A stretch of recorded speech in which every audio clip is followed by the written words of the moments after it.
کیا اب جانتے ہیں کہ مولا علی نے فرمایا تھا، جو اپنے نفس کو پہچان لے وہ اپنے رب کو پہچان لیتا ہے۔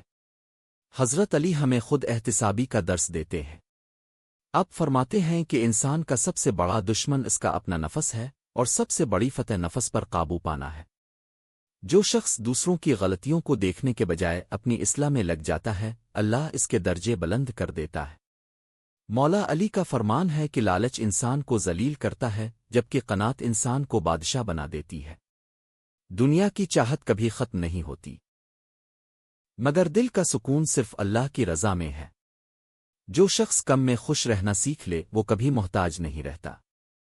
اب یہ بھی فرماتے ہیں کہ علم دولت سے بہتر ہے، کیونکہ دولت کی حفاظت تمہیں کرنی پڑتی ہے اور علم تمہاری حفاظت کرتا ہے۔ اسی لیے مولا علی نے ہمیشہ علم، عدل اور حکمت کو اپنی زندگی کا مقصد بنایا۔ آج اگر ہم مولا علی کی ان نصیحتوں پر عمل کریں تو ہماری سوچ، ہماری نیت اور ہمارا مستقبل بدل سکتا ہے۔ اگر آپ مولا علی کے مزید نورانی اقوال اور سبق روزانہ سننا چاہتے ہیں تو ابھی چینل کو سبسکرائب کریں اور اس پیغام کو